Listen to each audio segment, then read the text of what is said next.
मित्रों, आज हम आपको बताएंगे कि वह कौन से 3 प्रकार के भोजन है जिन्हें करने मात्र से प्रत्येक मनुष्य की कम आयु में मृत्यु हो जाती है। प्रत्येक मनुष्य को जीवित रहने के लिए आहार की आवश्यकता होती है, परंतु मनुष्य बिना सोचे समझे जो मन में आता है वह खाता चला जाता है। वही आगे जाकर उसके लिए काल बन जाता है।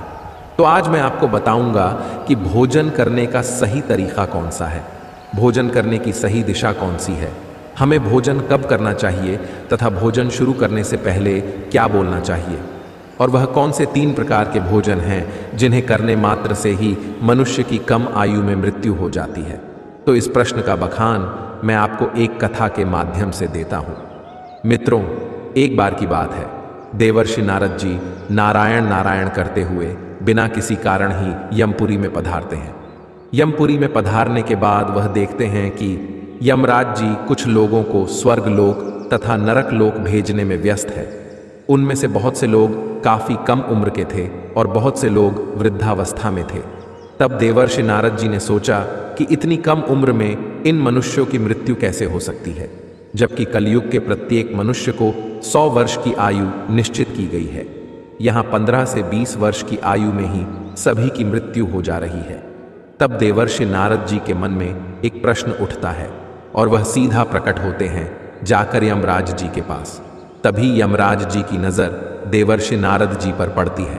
तो यमराज जी देवर्षि नारद जी का आदर सत्कार करते हैं और कहते हैं कि हे नारायण भक्त नारद जी, आज आप किस प्रयोजन से यमपुरी में पधारे हैं। तब देवर्षि नारद जी कहते हैं कि हे यमराज जी, मैं यहाँ आया तो बिना किसी कारण के ही था, परंतु यहाँ आने के बाद मेरे मन में अब एक प्रश्न तांडव कर रहा है। हे मृत्यु के देवता, आपको तो भविष्यवाणी दी गई है, जिससे आपको तो पता होता है कि कौन से मनुष्य की मृत्यु कब होने वाली है और उस मनुष्य की मृत्यु के होने का कारण क्या है। मेरा प्रश्न बस यही है कि वह कौन से 3 प्रकार के भोजन है जिन्हें करने मात्र से प्रत्येक मनुष्य की कम आयु में ही मृत्यु हो जाती है। मनुष्य को किस प्रकार का भोजन करना चाहिए, किस प्रकार का भोजन मनुष्य की आयु बढ़ाने वाला होता है और किस प्रकार का भोजन मनुष्यों की आयु को कम करने वाला होता है, और भोजन को किस दिशा में मुंह करके करना चाहिए। भोजन करने से पूर्व कौन सा मंत्र बोलना चाहिए। कृपा करके आप मुझे इन सभी प्रश्नों के उत्तर देने का कष्ट करें। तब यमराज जी कहते हैं कि हे देवर्षि नारद जी, आपने आज समस्त मनुष्य जाति को एक बहुत ही महत्वपूर्ण ज्ञान देने के लिए हमसे यह प्रश्न किया है। यह प्रश्न प्रत्येक मनुष्य के लिए उतना ही महत्वपूर्ण है जितना कि जल में रहने वाली मछली के लिए जल। परंतु हे देवर्षि नारद जी, मैं आपको आपके इस प्रश्न का उत्तर एक अत्यंत महान कथा के माध्यम से दूंगा। अब देवर्षि नारद जी कहते हैं कि हे यमराज जी, आप उस कथा को कहिए। मैं आपके द्वारा कही गई कथा को पूरा अंत तक अवश्य सुनूंगा। अब यमराज जी कहते हैं कि मनुष्य जिस प्रकार का भोजन करता है उसी के अनुसार उसका भाग्य और उसका अगला जन्म निर्धारित होता है। चलो मैं आपको इस कथा के माध्यम से बताता हूँ। यह कथा त्रेता युग में महर्षि विश्वामित्र ने भगवान श्री राम को सुनाई थी, इसीलिए इस कथा का महत्व बहुत अधिक है। इस प्राचीन कथा के माध्यम से आपको आपके सभी प्रश्नों के उत्तर मिल जाएंगे। हे नारद जी, इसीलिए आप इस कथा को ध्यान से पूरा अवश्य सुनना और इस कथा का प्रचार प्रसार भी करना। जो भी मनुष्य इस कथा का श्रवण करता है उसको उसके समस्त पापों से मुक्ति मिल जाती है। अब यमराज कथा को सुनाना प्रारंभ करते हैं और कहते हैं कि हे देवर्षि नारद जी, यह बात त्रेता युग की है। विधुपुर के समीप एक बहुत बड़ा जंगल था। उस जंगल का आकार लगभग 100 योजन तक था, परंतु उस जंगल में न कोई भी पशु और ना ही कोई पक्षी रहते थे।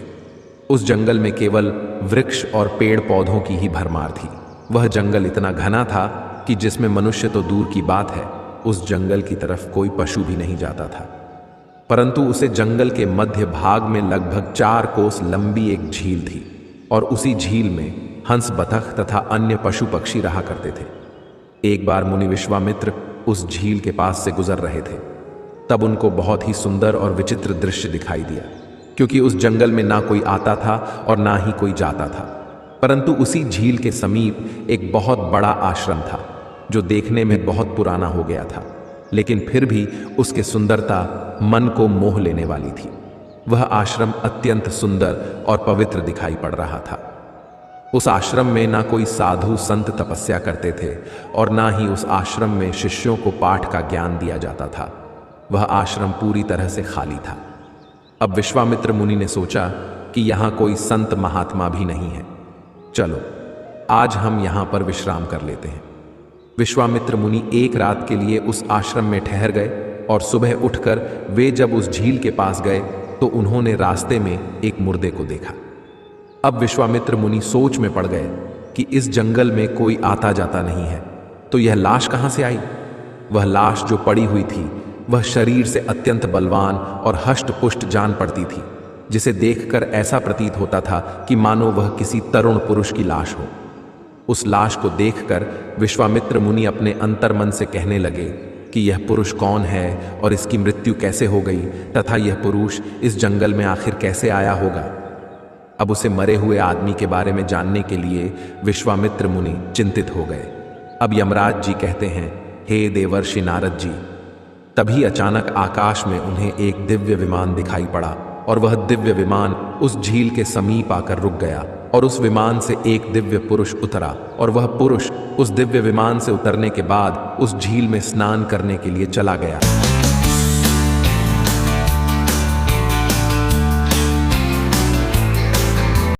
अब झील में आने के बाद वह बाहर आया और उस मरे हुए पुरुष का मांस खाने लगा।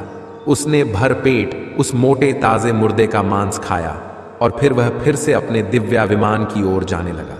वह दिव्य विमान ऐसा जान पड़ता था कि मानो वह स्वर्ग का विमान हो। अब वह दिव्य पुरुष उसी विमान में बैठकर स्वर्ग की ओर जाने लगा। मुनि विश्वामित्र यह सब कुछ खड़े खड़े देख रहे थे। जब विश्वामित्र मुनि ने देखा कि वह पुरुष अब उस दिव्य विमान में बैठकर फिर से स्वर्ग लोक को प्रस्थान करने वाला है, तभी उन्होंने उस पुरुष को आवाज लगाई और कहा कि हे दिव्य पुरुष, तुम कौन हो? तुम तो देवताओं के समान दिखाई पड़ते हो, किंतु तुम्हारा भोजन बहुत ही घृणित है। तुम मुर्दे का मांस क्यों खा रहे हो? ऐसा भोजन भला कोई देवता कैसे कर सकता है? तुम्हारा भोजन तो गंधर्व जैसा है। भला एक स्वर्ग से आया हुआ पुरुष ऐसा भोजन कैसे कर सकता है? ऐसा भोजन तो स्वयं यमराज भी नहीं ग्रहण करते। अब उस दिव्य पुरुष ने विश्वामित्र मुनि की तरफ देखा और उन्हें हाथ जोड़कर प्रणाम किया और कहने लगा, हे विप्र, आपको प्रणाम है। मेरा भोजन पहले ऐसा नहीं था। मैं भी एक आम इंसान था, परंतु मेरी कुछ गलतियों की वजह से ही आज मेरा भोजन ऐसा हो गया है। हे विप्र, मैं आपको बताता हूं कि मैंने अपनी जिंदगी में कौन कौन सी गलती की जिसकी वजह से आज मुझे यह घृणित भोजन करना पड़ रहा है। हे महर्षि, मैं आपको मेरी कहानी सुनाता हूं। पूर्व काल की बात है। विदर्भ देश में मेरा एक राज्य था जिसमें मेरे महायशस्वी पिता वसुदेव राज्य करते थे। इनका नाम तीनों लोकों में प्रसिद्ध था। मेरे पिताजी परम धार्मिक व्यक्ति थे। मेरे पिताजी ने 2 विवाह किए थे, जिससे उनकी 2 पत्नियां थीं। उन दोनों पत्नियों से उन्हें एक एक करके 2 पुत्र हुए। मैं और मेरा भाई महायशस्वी परम प्रतापी धीर वीर पुरुष थे। मैं अपने पिता का सबसे बड़ा पुत्र था। मेरी परम यशस्वी पिता ने मेरा नाम देवराज रखा था तथा मेरे छोटे भाई का नाम विजयराज रखा था। हम दोनों भाई अपने नाम और काम दोनों से बहुत अधिक प्रसिद्ध थे। हमारी जिंदगी बहुत सुख से बीत रही थी।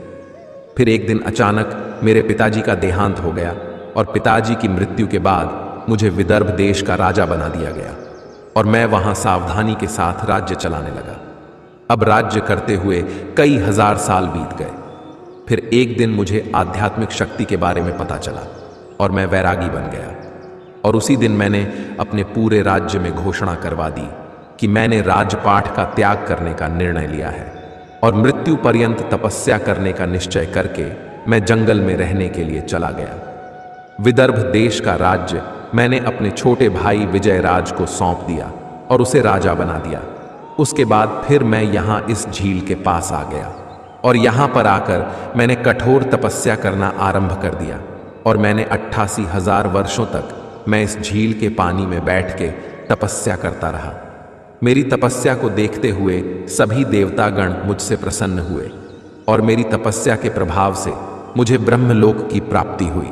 लेकिन ब्रह्मलोक पहुंचने के बाद भी मुझे भूख और प्यास अधिक सताने लगी, क्योंकि ब्रह्मलोक में किसी को भी ना तो भूख लगती है, ना ही प्यास लगती है, और ना ही वह मनुष्य मर सकता है। वह अजर अमर अविनाशी हो जाता है, परंतु मेरी समस्त इंद्रियां भूख से तिलमिला उठती थी। हे मुनिवर, मैंने अपनी इस दुविधा के निवारण के लिए मैंने ब्रह्मलोक के सर्वश्रेष्ठ देवता ब्रह्मा जी के पास मैं गया और उनसे से पूछा, हे भगवान, मैंने तो सुना है कि ब्रह्मलोक में किसी भी प्राणी को भूख और प्यास नहीं लगती है, फिर मुझे भूख और प्यास इतना क्यों सता रही है? यह भूख मेरा पीछा क्यों नहीं छोड़ रही है? कृपया आप मुझे इस बात को बताइए कि मैं वह कौन सी चीज का सेवन करूं जिससे मुझे भूख से तृप्ति मिल जाए। फिर ब्रह्मदेव ने मुझसे कहा कि हे राजन, पृथ्वी पर दान धर्म करने पर ही व्यक्ति इस लोक में भूख प्यास से मुक्त हो पाता है, परंतु हे राजन, ना तो आपने अपने जीवन काल में कभी दान नहीं किया, द्वार पर आए भिखारी को द्वार से ही वापस लौटा दिया, उसे दान कभी नहीं दिया, कभी किसी भीख मंगे को भीख तक नहीं दी। आप एक राजा थे, आपने अपने राजमहल की समस्त प्रजा को खुश रखा, परंतु तुमने राजमहल में रहकर भी द्वार पर आए अतिथियों को भोजन नहीं दिया, और आपने सदैव भी अनुचित भोजन किया है, और साथ ही आप बिना स्नान किए ही भोजन किया करते थे, जो कि शास्त्रों के हिसाब से गुनाह माना गया है। साथ ही भोजन शुरू करने से पहले तुमने कभी ईश्वर का धन्यवाद नहीं किया, क्योंकि अगर आपको भोजन की प्राप्ति हो रही है तो वह किसकी वजह से हो रही है, आपको उसके लिए प्रार्थना करनी चाहिए, और वही आपने नहीं किया। स्वादिष्ट भोजन को दूसरों को दिए बिना ही आपने उस भोजन को ग्रहण किया है। हे राजन, इसी कारण से तुम्हें यह पाप लगा है, इसीलिए तुम्हें ब्रह्मलोक में रहते हुए भी भूख और प्यास का कष्ट उठाना पड़ रहा है। जब आप जीवित थे तब आपने जीवित रहते हुए अनेक प्रकार के आहार का अकेले ही सेवन किया है, अनेक प्रकार के पकवान तुमने अकेले ही खाए हैं, दूसरों को नहीं दिए हैं, जिससे तुम्हारा शरीर तो बलवान बन गया किंतु तुम्हारा पुण्य क्षीण हो गया, और तुमने जो तपस्या की उसकी वजह से तुमको ब्रह्मलोक में स्थान तो प्राप्त हो गया, परंतु तुम्हारी भूख शांत नहीं हुई। हे राजन, तुम्हारी भूख को शांत करने का मेरे पास एक उपाय है। उस झील के पास तुम्हारा मृतक शरीर पड़ा हुआ है, तुम उसी का मांस खाकर अपनी भूख मिटाओ। जब ब्रह्मा जी ने इस प्रकार से मुझे समझाया तो मैंने ब्रह्मा जी से कहा कि हे प्रभु, अपने शरीर का भक्षण कर लेने के पश्चात मेरा क्या होगा? उसके बाद मैं क्या खाऊंगा? मेरे खाने के लिए कुछ भी शेष नहीं रहेगा। मैं एक ब्रह्म पुरुष हूँ और मैं किसी जीव की हत्या नहीं कर सकता। तो हे भगवान, कृपया कुछ ऐसा भोजन बताइए जिसको खाने के बाद मुझे लगने वाली भूख प्यास हमेशा के लिए मिट जाए और जो कभी खत्म ना हो। तब ब्रह्मदेव कहते हैं, हे राजन, तुम्हारा शरीर ही मैंने अक्षय बना दिया है। हे राजन, अब आप उसे चाहे जितना खाएंगे फिर भी वह समाप्त नहीं होगा और ना ही वह बदबू देगा। तुम्हारे द्वारा खाए गए तुम्हारे ही शरीर के अंग दूसरे दिन फिर से ताज़ा हो जाएगा। इस मृत शरीर के अंग फिर से उग आएंगे। इस प्रकार तुम फिर खा सकोगे। तुमको अपने ही शरीर का मांस खाते खाते जब तुमको 102 वर्ष बीत जाएंगे तो उसके बाद तुम्हारे इसी जंगल में एक दिन महर्षि विश्वामित्र पधारेंगे और उन्हीं के द्वारा तुम इस पाप से मुक्ति पा सकोगे। इस प्रकार से जब ब्रह्मा जी ने उस राजा को इसके पीछे का राज्य बताया तो अब उस दिव्य पुरुष ने सारी हकीकत महर्षि विश्वामित्र को बता दी और कहने लगे, हे विप्र, मेरा शरीर कभी नष्ट नहीं होता है और मैं रोज आकर अपने शरीर का कच्चा मांस खाता हूँ। यही मेरा आहार है। ना जाने कब मुनि विश्वामित्र यहाँ पर पधारेंगे और मुझे इस कष्ट से मुक्ति दिलाएंगे। अभी तक मैंने यह सोचते सोचते लगभग 100 वर्ष बिता दिए हैं और मैं आज भी महर्षि विश्वामित्र की राह देख रहा हूँ। राजा देवराज का इस प्रकार से कथन सुनकर महर्षि विश्वामित्र बोले, हे राजन, कहो, आपके सौभाग्य से मैं यहाँ पर आया हूँ। मैं ही मुनि विश्वामित्र हूँ। कहिए राजन, मैं तुम्हारी किस प्रकार से सहायता कर सकता हूँ?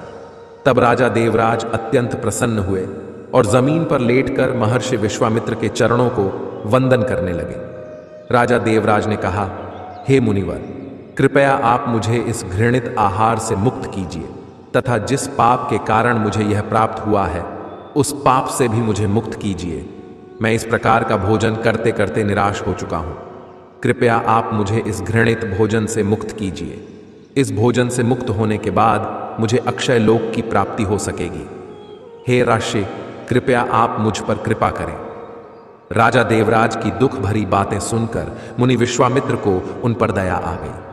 अब महर्षि विश्वामित्र ने उस राजा के शरीर को जैसे ही छुआ, उस राजा का मृतक शरीर वहां से अदृश्य हो गया और वे उस पाप से मुक्त हो गए। और फिर महर्षि विश्वामित्र से आज्ञा लेकर वे उस दिव्य विमान में बैठकर ब्रह्मलोक को चले गए। अब यमराज जी देवेर्षि नारद जी को समझाते हुए आगे कहते हैं कि हे देवेर्षि नारद जी, इस प्रकार से उस राजा देवराज को दान ना करने के पाप से मुक्ति मिली। इस प्रकार से उचित भोजन करने के कारण ही विदर्भ देश के महाराज को ब्रह्मलोक में रहने पर भी तृप्ति नहीं मिली और उन्हें पृथ्वी लोक पर आकर स्वयं का ही मांस खाना पड़ा। हे देवर्षि नारद जी, अब मैं तुम्हें भोजन के कुछ नियम बताता हूं। आप इन नियमों को ध्यान से सुनिए। भोजन शुरू करने से पहले आपको 2 काम करने हैं। पहला काम आपको यह करना है कि आपको भगवान को धन्यवाद करना है जिसकी वजह से आपको यह भोजन मिल रहा है। दूसरा काम आपको भोजन शुरू करने से पहले यह करना है कि थोड़ा सा अन्न भूमि पर रखना है ताकि देवता, पशु पक्षी, सर्प, दैत्य तथा प्रेत पिशाच जो अपने कर्म बंधन से बंधे हुए हैं उन सभी को अन्न की प्राप्ति हो। यदि भोजन करते समय कोई अतिथि आ जाए तो उसका स्वागत करें और उसे आसन देकर प्रणाम करके उसका सत्कार करें। फिर उसे श्रद्धापूर्वक भोजन कराकर विदा करें, क्योंकि जिसके घर से अतिथि निराश होकर लौट जाता है उसे वह अपने पाप देकर उसके शुभ कर्मों को ले जाता है। यमराज जी आगे कहते हैं, देवेर्षि नारद जी, भगवान श्री कृष्ण ने स्वयं बताया है कि पिता के घर में रहने वाली विवाहित कन्या, दुखिया और गर्भधारण की हुई स्त्री तथा वृद्ध को भोजन कराने के बाद ही भोजन करना चाहिए। इन सभी को भोजन कराए बिना जो स्वयं भोजन ग्रहण करता है उसका भोजन पापमय बन जाता है। ऐसा व्यक्ति नरक में ही जाता है। जो स्नान किए बिना ही भोजन करता है उसका भोजन मल भक्षण के समान हो जाता है। जो मनुष्य बालक एवं वृद्ध आदि के हिस्से का भोजन करता है उसका भोजन विष्ठा के समान हो जाता है। और जो बिना दान किए ही भोजन को ग्रहण करता है उसका भोजन विष के समान बन जाता है। मनुष्य को कभी भी दुराचारी व्यक्ति द्वारा दिया गया अथवा दूसरों द्वारा अपमानित करके दिया गया भोजन कभी भी ग्रहण नहीं करना चाहिए। इससे उस मनुष्य को पाप लगता है। परोसे हुए भोजन का अग्रभाग अग्नि को देकर ही भोजन करना चाहिए। भोजन को एकाग्र चित्त होकर करना चाहिए। प्रथम मीठा, फिर लवण और खट्टा और अंत में कटु एवं तीखे पदार्थों का सेवन करें। प्रथम 3 निवाले मौन होकर ग्रहण करने चाहिए। ऐसा करने से व्यक्ति के सभी पाप कर्म तुरंत नष्ट हो जाते हैं और पुण्य कर्म बढ़ने लगते हैं। भगवान की कृपा से उसे जीवन भर कभी अन्न की कमी महसूस नहीं होगी। यमराज जी आगे कहते हैं, देवेर्षि नारद जी, पूर्व दिशा में बैठकर भोजन करने से व्यक्ति रोगों से और मानसिक तनाव से मुक्त हो जाता है। बीमार बुजुर्गों को पूर्व की ओर मुख करके भोजन अवश्य करना चाहिए। इससे उनके स्वास्थ्य में सुधार आता है, क्योंकि पूर्व दिशा उगते हुए सूर्य की दिशा होती है और सूर्य देव बल, आरोग्य तथा दीर्घायु प्रदान करते हैं। विद्या की अभिलाषा रखने वाले मनुष्य को उत्तर दिशा की ओर मुख करके भोजन करना चाहिए। यह दिशा देवी सरस्वती की दिशा है। ध्यान रहे, दक्षिण दिशा की ओर मुख करके भोजन ना करें, यह मृत्यु की दिशा होती है। इस दिशा में मुख करके भोजन करने से आयु कम होती है।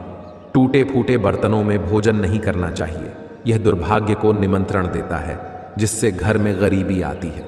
भोजन हमेशा थाली में ही करना चाहिए। गंदी थाली में भोजन करने से जीवन में दुर्भाग्य आता है। एकादशी के दिन तामसिक अन्न का सेवन ना करें। जो मनुष्य एकादशी के दिन तामसिक अन्न अर्थात मांस का सेवन करता है, लक्ष्मी उस घर को छोड़कर चली जाती है। भोजन का अपव्यय करना अनर्थ माना गया है, इसीलिए थाली में जितना आवश्यक हो उतना ही भोजन ले। अगर कोई व्यक्ति साथ में भोजन कर रहा हो तो उसका भोजन समाप्त होने तक उठकर नहीं जाना चाहिए, इससे पितृदेव नाराज हो जाते हैं। भोजन के बाद थाली में हाथ धोना अनुचित माना गया है। थाली में हाथ धोने से अन्न का अपमान होता है। भोजन के बाद थाली में हाथ धोने वाले लोग नीच योनि में जन्म लेते हैं। सबसे महत्वपूर्ण बात ध्यान रहे कि व्यक्ति को बिस्तर पर बैठकर कभी भी भोजन नहीं करना चाहिए। ऐसा करने से व्यक्ति कई प्रकार के रोगों से ग्रसित हो सकता है। भोजन केवल जमीन पर आसन बिछाकर उस पर बैठकर ही करना चाहिए। भोजन करते समय दिशाओं का ध्यान रखना बहुत ही आवश्यक होता है। यदि गलत दिशा में बैठकर अथवा गलत दिशा में मुख करके कोई भोजन करता है तो ऐसा भोजन करने से व्यक्ति को उसके अनिष्ट परिणाम प्राप्त होते हैं। अगर कोई भोजन के ऊपर से कोई पैर रखकर चला गया हो अथवा कोई व्यक्ति भोजन को लांघ कर चला गया हो तो ऐसे भोजन को कभी खाना नहीं चाहिए। ऐसा भोजन अशुद्ध हो जाता है। ऐसे भोजन को पशुओं को खिला देना चाहिए। दूसरों के द्वारा लांघा गया भोजन खाने से मनुष्य की आयु कम हो जाती है और उसके शरीर में भिन्न भिन्न प्रकार के रोग उत्पन्न होते हैं। यदि भोजन में बाल निकल आता है तो ऐसा भोजन त्याज्य हो जाता है। यदि अन्न में बाल निकलता है तो उसे ईश्वर को कभी प्रसाद के रूप में नहीं चढ़ाना चाहिए और ना ही स्वयं खाना चाहिए। ऐसा भोजन प्रेतों को प्राप्त हो जाता है। ऐसा भोजन करने से मनुष्य की कम आयु में मृत्यु हो जाती है। मनुष्य को दूसरों के लिए परोसा हुआ भोजन भी नहीं खाना चाहिए। जो मनुष्य दूसरों का भोजन छीन के खाता है अथवा किसी को बिना दिए ही स्वयं उस अन्न का उपभोग करता है, उससे देवी अन्नपूर्णा रुष्ट हो जाती है। भोजन सभी में बांटकर खाना चाहिए। दूसरों के हिस्से का भोजन करने से मनुष्य के पुण्य कर्म नष्ट हो जाते हैं। पवित्र आसन पर बैठकर अपने पैरों को भूमि पर रखकर पूर्व की ओर मुख करके ही अन्न को ग्रहण करना ही सर्वोत्तम माना गया है। पूर्वामुख होकर भोजन करने से यश की प्राप्ति होती है और उत्तर की ओर मुख करके भोजन करने से सत्य की प्राप्ति होती है। दोनों हाथ, दोनों पैर तथा मुख को पानी से धोकर ही भोजन करना चाहिए। भोजन के पात्र को भूमि पर रखकर अन्न ग्रहण करना ही सर्वश्रेष्ठ माना गया है। शास्त्रों में इस प्रकार के भोजन को उपवास के समान बताया गया है। मनुष्य को क्रोध रहित होकर भोजन करना चाहिए। क्रोध की अवस्था में भोजन करने से भोजन का अपमान होता है और कई प्रकार की व्याधियां उत्पन्न होती हैं। यदि चित्त कहीं और हो तब भी भोजन नहीं करना चाहिए और गुस्से से भरे मन से भी भोजन करना अशुभ होता है। जो जूते पहनकर भोजन करता है, इस प्रकार के भोजन को सूरी भोजन कहा गया है। ठीक मध्य रात्रि में भोजन करना भी अशुभ माना गया है। यदि पेट खराब हो तब भी भोजन नहीं करना चाहिए। गीले वस्त्र पहन करके भी भोजन करना अशुभ होता है। दूसरों के लिए परोसा गया भोजन भी कभी नहीं करना चाहिए। सोते हुए खड़े होकर टूटे फूटे पात्र में भूमि पर रखकर अथवा हाथ पर रखकर भोजन ग्रहण करने से दरिद्रता आती है। भोजन करते समय वेदों का उच्चारण नहीं करना चाहिए। शास्त्रों के अनुसार स्त्री को पति के भोजन के बाद ही भोजन करना चाहिए।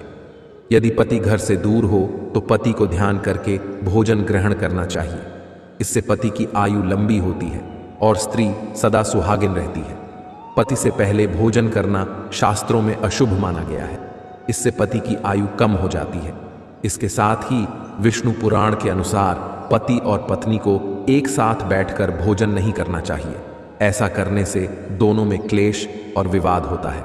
अंधकार में अथवा आकाश के नीचे बैठकर भोजन नहीं करना चाहिए। भोजन करते समय सिर पर छत अथवा वृक्ष की छाया अवश्य होनी चाहिए। केवल एक वस्त्र पहनकर भी भोजन करना अनुचित होता है अथवा नग्न अवस्था में भोजन ग्रहण करना अशुभ होता है। इससे जीवन में दुर्भाग्य आता है। सवारी पर बैठकर अर्थात किसी वाहन में बैठकर भी भोजन ग्रहण करना अनुचित होता है। साथ ही बिस्तर पर बैठकर भोजन करने से व्यक्ति की आयु कम हो जाती है। हंसते हुए अथवा रोते हुए भोजन करना अनिष्ट का कारक होता है।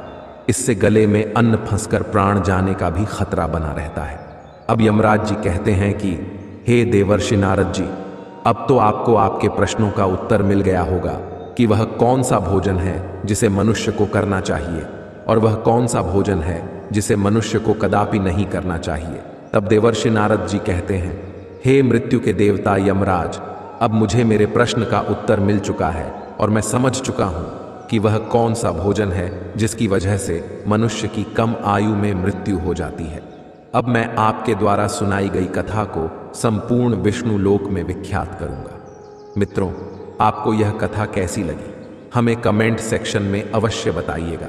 और इस वीडियो में आपको यह भी जानने को मिला है कि वह कौन कौन से भोजन है जिन्हें करने से मनुष्य को क्या क्या तकलीफ हो सकती है। आशा करता हूं कि आपको यह वीडियो पसंद आया होगा। वीडियो पसंद आया है तो वीडियो को एक लाइक ज़रूर कर देना और वीडियो में एक कमेंट अवश्य कर देना और ज़्यादा से ज़्यादा इस वीडियो को शेयर करना ताकि सभी को ऐसी जानकारी पता चल सके। मित्रों, वीडियो को यहाँ तक देखने के लिए आपका दिल से धन्यवाद।